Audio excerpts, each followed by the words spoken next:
Remember that OneDrive is mine and SharePoint is ours, but just because OneDrive is yours doesn't mean that you can't share the occasional file or folder with others. So typically whenever you're working on a draft or a project, and maybe it's short term or maybe it's like a year, but we're not thinking, a decade here, but there's something you need to work on with other people or share something temporarily with other people. That's when we start thinking about sharing a file. Now, we've seen before already how we could move a file to a SharePoint site so that it could be owned by a team. But if you want to maintain ownership of the file and just give, maybe temporary access to that file, we use the share button. So whenever you hover over any of these files, notice the share icon shows up, but you can also select a file and use share from the ribbon. It doesn't matter which method you go with. In fact, if I show you the share from the ribbon, and then I show you the share from the hover button, it's the exact same thing. So whichever one you like. Now, when you first click share, your options may be different at first, depending on your organizational settings. Your organization may have chosen to disable the anyone with the link can edit type, just meaning that they don't want you to share files outside the organization. Because currently, with how it's selected on my screen now, I could share this annual financial report draft with anybody via social media or anybody in my family, just outside the company, period. So it's a public link. And because it's anyone, it's also anonymous, meaning nobody has to sign in or say who they are when they're looking at it, or in this case, editing it. So it's something to absolutely be using with caution if you do have this available. If you don't have it, yours may have defaulted to people in my company with the link, right? And then if you try to choose anyone, it'll be grayed out. So just take a look when you get back to your actual environment and see what your options are. But we'll go through all of these in this course, just in case you also have all of these. Now, when you first click on share, this is the dialog that you get. And the first thing you want to do is choose what kind of share you're creating. So we can kind of get an idea already of what we're doing because it tells us that anyone with a link will be able to edit this file. So I could simply change that edit to view, right? So cross out the pencil. Now it says anyone with a link can view. That's where we start. But what if we want to go deeper? So if you want to make more advanced changes, or if you want to make it so it's not public or anonymous like this, just click on the link type that it shows there, and then you can choose a different link type that's more secure perhaps. But with anyone with a link, if you do have that option available, you can choose whether or not the recipient can edit. So just like on the first page where we changed the pencil to a pencil with a line through it, you can check the box to allow editing. And if it's a Word doc, you also get this ability to open it in review mode only, meaning that whoever you share this with has edit permissions, but only enough to make suggestions and comments. They can't actually truly change the contents of the document, just suggestions and comments if you turn that on. Okay, you also get, just with this link type, the next two options are exclusive to anyone with a link, but you can set an expiration date, and I could say this link only works for anybody until Friday, right?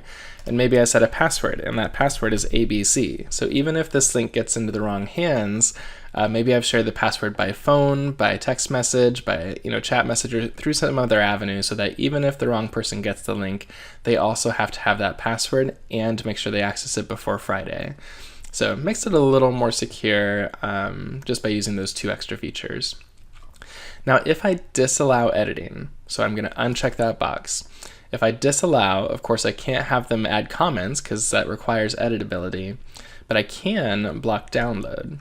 Okay, so notice how that's available until I allow editing, then it's gray. But if you just do view only, you can also block download. And when you do that, basically it's going to allow you to not just block the download of the file, so someone can't have their own version of it, but it also blocks print. So somebody's not going to print a procedure and go off that for the next year, even though you might make 4 more changes to it over that time. So that's a great way to make sure that people are accessing the live version of the document at any one time. Now I'm going to go ahead and proceed with these steps as is for now, and then we'll come back and we'll look at the other link types. So I'm going to apply this anyone with a link view only with an expiration and password and block download. It's got a lot of bells and whistles. So I'm going to click apply. And then I don't need to send this to anybody, so I'm not going to put a name in here. I'm not going to put a message in here. I'm actually just going to click on copy link, and then maybe I'm going to post that on social media, right? Or maybe I'm going to post it on our public website. okay, or wherever it's going to end up. So I don't have to actually use that message ability.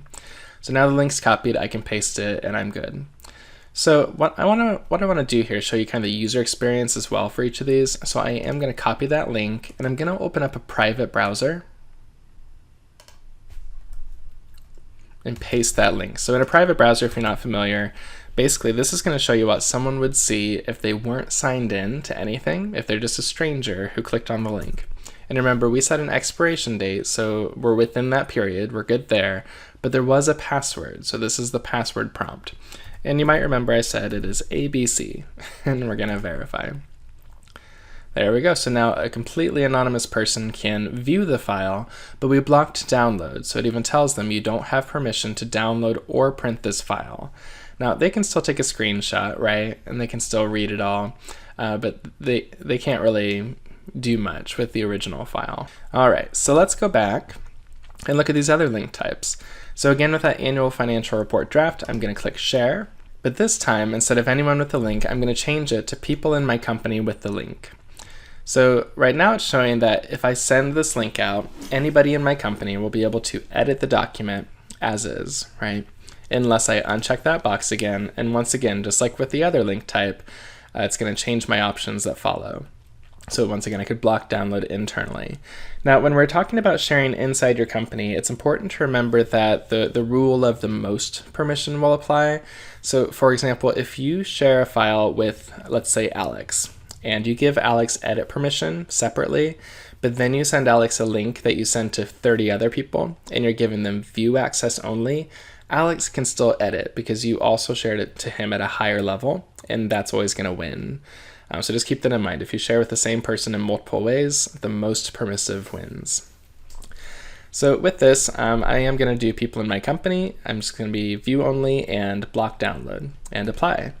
Now I can put names in here and I can put a message in here that would just email people, but you want to pay attention to the language here. Only people in my company with the link. So once again, I could just copy the link, send that in a Teams message, and someone can use it, right? It doesn't have to be an email notification, and it doesn't require that I specify any particular people.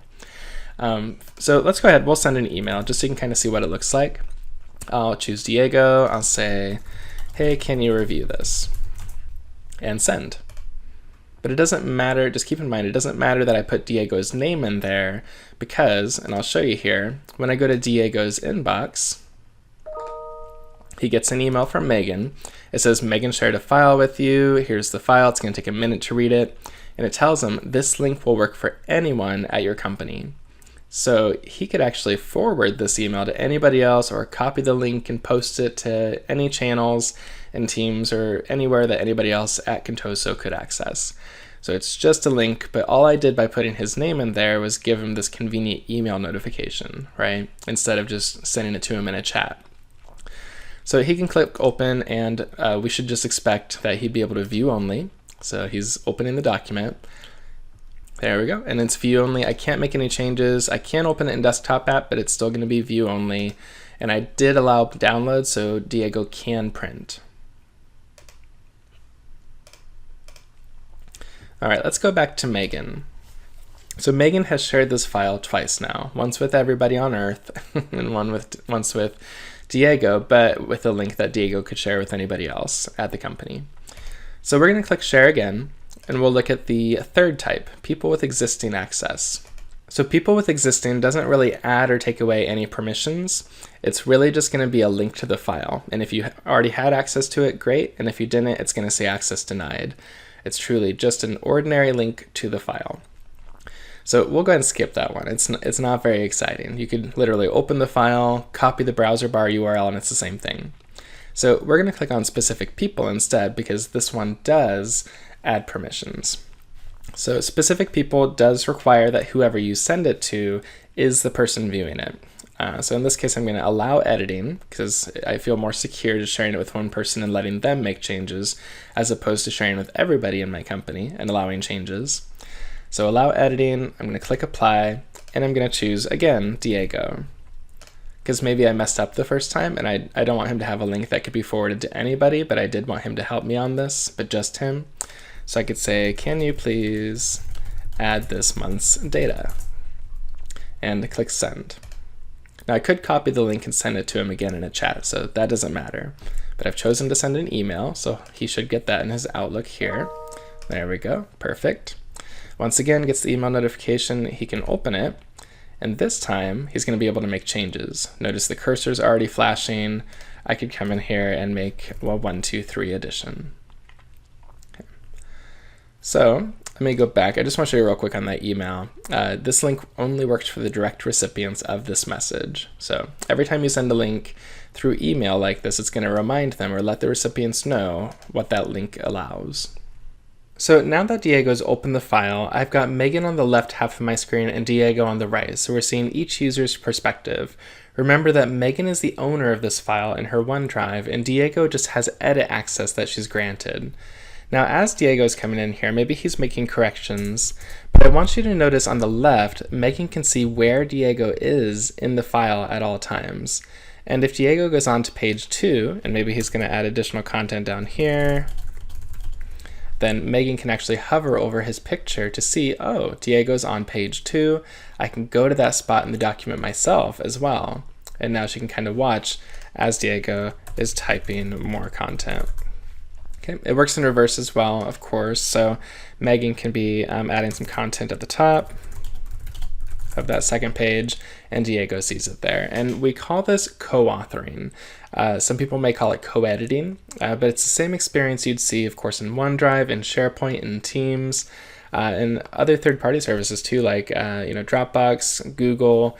Wherever you have these online web-based documents that you're sharing with other people, you can have as many people as you want in there at once making changes together. Now it can get a little bit messy, so usually you would do this with some kind of structure, like maybe someone's just watching as opposed to making changes, so that by the time you end a meeting or a process, everybody's in agreement that what they saw happen right before their eyes is exactly what they intended. So nobody has to go back to their desk, make a bunch of changes, and send those out via email afterwards. So let's just, we'll wrap up this process. Diego and Megan have finished co-editing this document, and we're ready to move back into managing permissions. All right, let's go back to Megan. Okay, so we've shared this same file several different ways, and we can see on the right that it's shared, so we know it's no longer private to us. But let's say you made a mistake and you need to unshare it, or maybe you just wanted to share it with Diego for a week and now you're ready to turn off his access, or whatever the case may be. So we start that process the same way we would a brand new share, by clicking that share button. And then I'm going to choose this time the ellipsis at the top of the dialog that says more options. Okay, and then manage access. Now, as with most things in OneDrive and SharePoint, you're going to be able to do things multiple ways. You may remember earlier in this course, you can select a file and choose the details pane. And one of the sections here is manage access. So I can actually choose that as well to get me to where we're headed.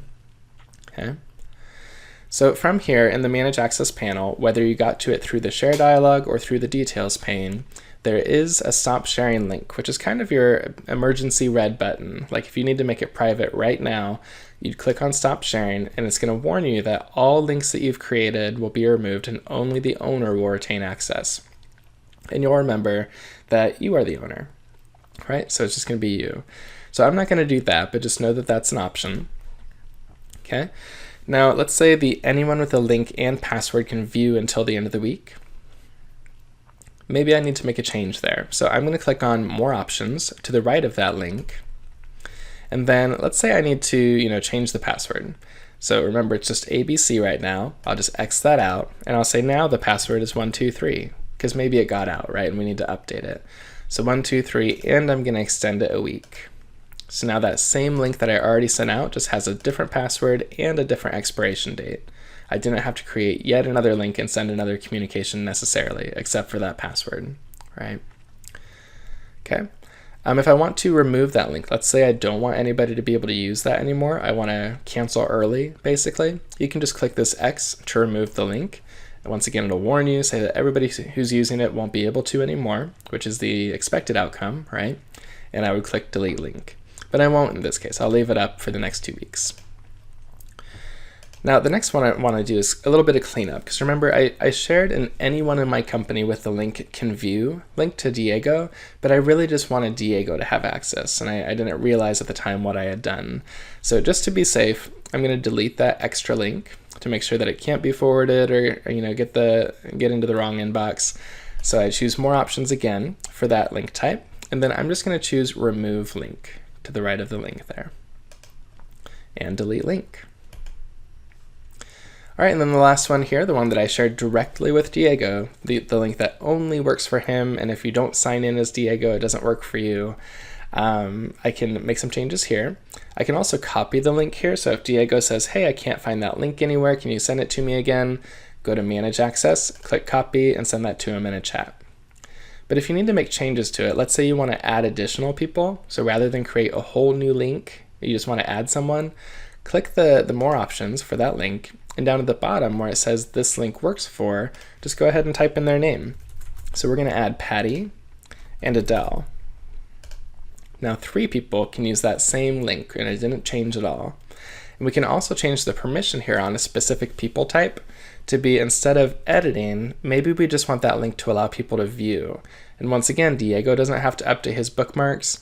He can still use the same email he was using or wherever he saved it before, but his permission is going to be a little different. He'll just be able to view.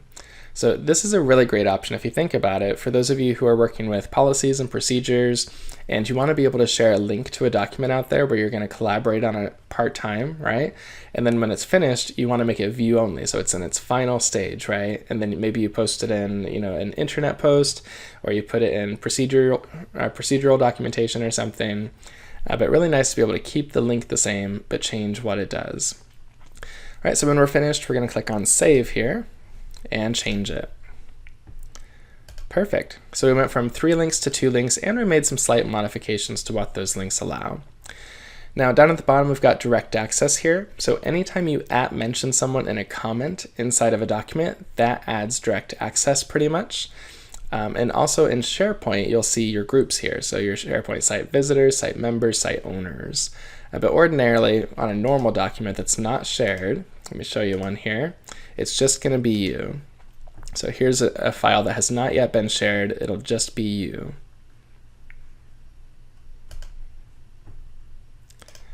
All right, so we've looked at how to share a file. We've looked at how to manage access to a file after we've shared. Let's look at the shared panel on the left-hand side now. We've seen this a couple times, but we've been focusing mostly on the shared with you section. So what I'm going to do, I'm going to unselect that file, but what I'm going to do is switch from shared with you to shared by you, so I can see if those files that I just shared are listed. And here we go, annual financial report draft, shared, let's see. And here we go, annual financial report draft, modified by Diego, so he went in and added a 1, 2, 3, remember? So I can see that not only did I share it correctly, but Diego's able to make changes. Okay, and from here, if I decide I want to change my mind on that access, remember I can click that share icon, choose the ellipsis and manage access, and then delete or modify the links or direct access down below. Now let's talk a little bit about folders as well, because we can share one file, right? But imagine if you have a monthly report process, and every month you're going to drop a file in here, right? And maybe you want to share this folder with your boss. So I'll drop 3 files into this monthly reports folder. There we go. And then, ordinarily I could share 1 file at a time, right? But that gets a little bit tedious. So the whole point of using a folder in this scenario is to share the folder 1 time. And then whoever's getting it just goes to that folder to see everything that's inside of it. Because documents inside of a folder inherit the permissions of the folder. So in this case, I would click Share on the folder, Monthly Reports. I would change it to Specific People. I'm not going to allow editing, it's view only. And Apply. And I'm going to send this to my boss, Patty, and maybe also Alex. There we go. And my message is going to say, this is where I'll be uploading monthly reports. And send. Now, Patty and Alex just got a link in their email, and they can bookmark it, and they can also find it under shared in their own OneDrives. But now they'll be able to go into monthly reports and see everything inside. Okay. In fact, right now, since I haven't refreshed, notice they say private, until I refresh, and now they're showing shared. And I can double check to make sure that Patty and Alex have access to each one by clicking on that, and then seeing this file is shared because the folder it is in is shared. Now that doesn't mean I can't add additional access, but Patty and Alex will always have access to everything in this folder, but I could also share this one file inside the folder with an additional person. So one final note here, something to be cautious of is if you do allow edit permission on a file, that person with edit permission can actually delete that file, but anything they delete that you own, since it's your OneDrive, goes to your recycle bin, so you can always restore it from there. They can delete it first, but then you can restore it and maybe change access after that. So that's pretty much sharing. If you have any questions, be sure to pop those in the discussion, and I'll see you in the next lesson.